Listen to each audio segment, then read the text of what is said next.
Bien-aimés dans le Seigneur, Shalom, nous vous saluons ce matin, ce vendredi 1er mai 2020, notre première méditation du mois de mai, mais notre dernière méditation de cette semaine puisque nous sommes vendredi.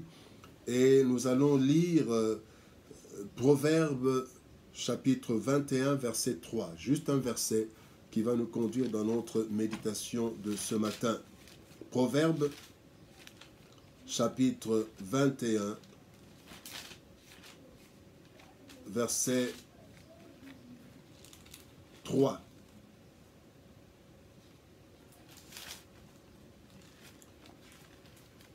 Proverbe 21, verset 3, la Bible dit ceci.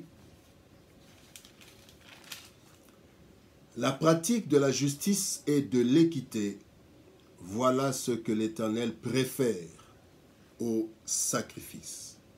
La pratique de la justice et de l'équité, voilà ce que l'Éternel préfère au sacrifice. Et dans une autre version, parole de vie, la Bible dit, une conduite juste et honnête, cela plaît davantage au Seigneur que les sacrifices. Notre thème de ce matin, de notre méditation, notre conduite vaut mieux que nos sacrifices. Bien aimé, lorsque l'Éternel a choisi Israël, le Seigneur a donné un certain nombre de sacrifices et d'offrandes, des rites. Il y avait toute une série. Mais alors, le peuple d'Israël certainement s'est attaché plus au sacrifice.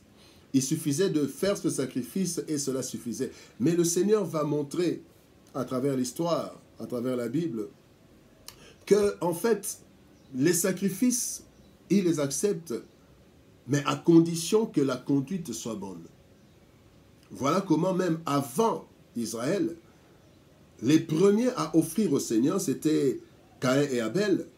Quand nous lisons dans Genèse chapitre 4, versets 4 et 5, la Bible dit que Abel, l'Éternel porta, les deux sont venus offrir, Abel et Caïn, mais la Bible dit l'Éternel porta un regard favorable sur Abel et sur son offrande.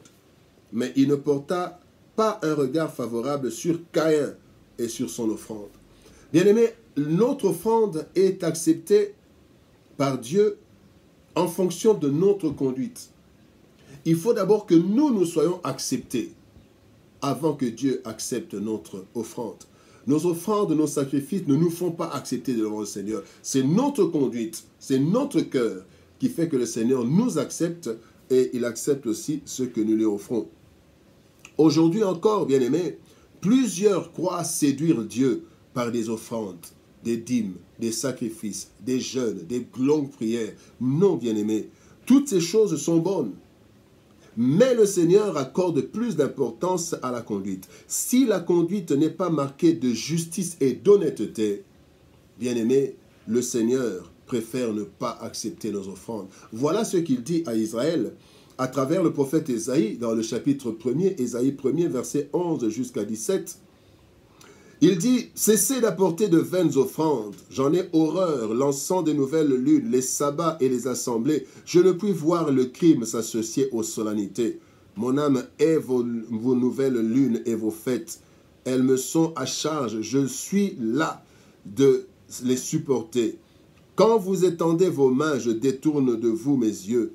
Quand vous multipliez les prières, je n'écoute pas. Vos mains sont pleines de sang. Lavez-vous, purifiez-vous, ôtez de devant mes yeux la méchanceté de vos actions.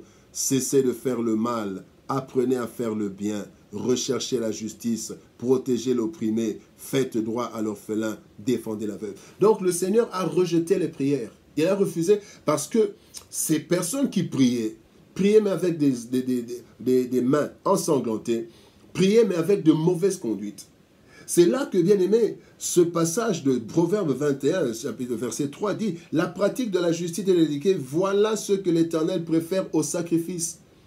Et il a rejeté les sacrifices d'Israël, il a rejeté les prières. Bien aimé, nous nous posons parfois la question, pourquoi Dieu a permis que pendant des mois, pendant des semaines, plusieurs dimanches, que les chrétiens ne se réunissent plus?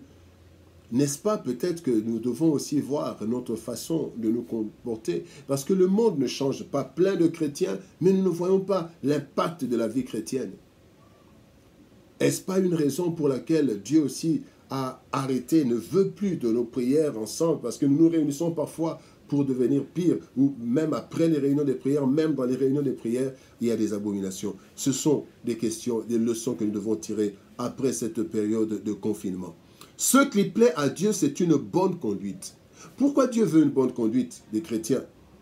3 raisons rapidement. La première raison, c'est que nous, les chrétiens, nous sommes l'image de Dieu. L'homme est l'image de Dieu. Le chrétien est un petit Jésus. Ce sont des petits Christ. Nous sommes l'image de Jésus, l'image de Christ, et nous devons refléter la gloire du Père.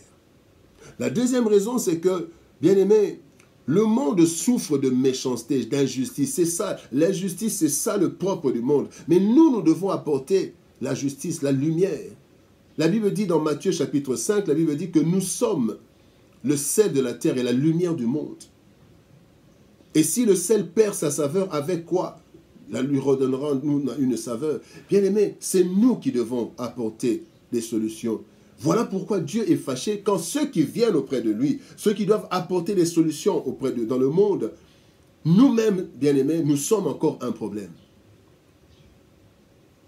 Dieu préfère la justice et l'équité, une conduite juste et honnête. Et la troisième raison, c'est que le monde a besoin de modèles de bonne conduite. Il y a très peu de modèles. Ceux qui deviennent chrétiens ne savent pas comment, parce que ceux qui sont devenus chrétiens avant eux n'ont pas de bon comportement. Les serviteurs de Dieu, des comportements qui laissent à désirer. Les chrétiens, les chrétiennes, des comportements qui laissent à désirer. Mais quel modèle allons-nous suivre? Il faut être à un niveau comme Paul. Paul a dit, soyez mes imitateurs comme moi je le suis de Christ. Les nouveaux chrétiens qui viennent à l'église, ils ont quel modèle? Bien-aimés, Dieu préfère une bonne conduite, une conduite juste et honnête, plus que les sacrifices. Et comment savoir si notre conduite est bonne? Parce que la Bible dit, quand vous allez au verset 2 de Proverbe 21, la Bible dit, toutes les voies de l'homme sont droites à ses yeux, mais celui qui pèse les cœurs, c'est l'Éternel. Et dans d'autres versions, on dit, chacun croit que tout ce qu'il fait est juste. Parfois, c'est un problème. On se trompe sincèrement, mais on se trompe, on ne sait pas qu'on est dans la mauvaise voie. Mais comment savoir? Comment connaître notre conduite? Parce que cela vient du cœur. La première chose, bien-aimés,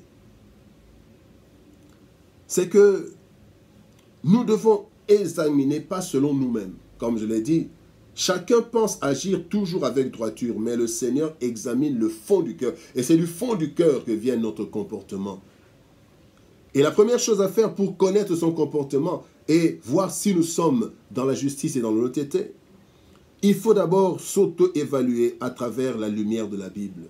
S'évaluer à travers la lumière de la Bible. La Bible dit dans Hébreux chapitre 4, verset 12.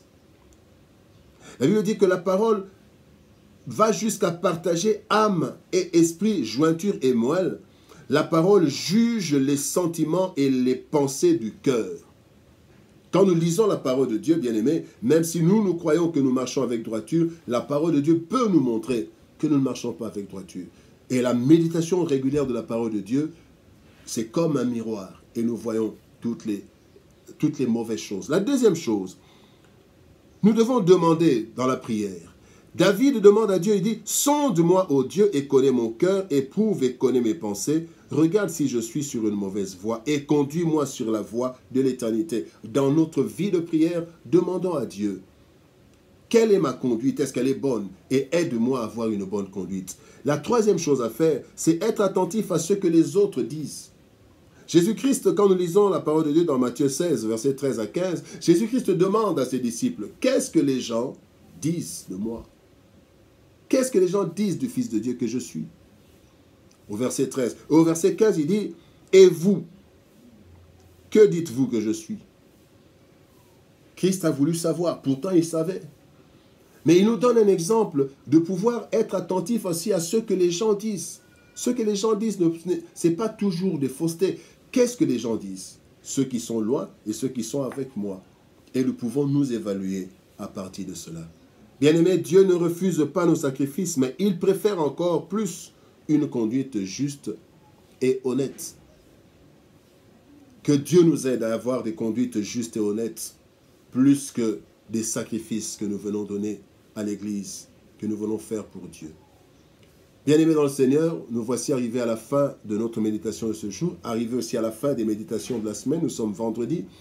Par la grâce de Dieu, nous nous retrouvons le dimanche pour la prédication dominicale et aussi le lundi pour continuer par la grâce de Dieu avec nos méditations.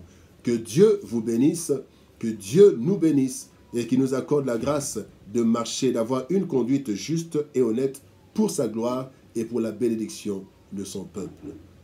Shalom et que la paix du Seigneur soit avec chacun et chacune de vous. Au revoir.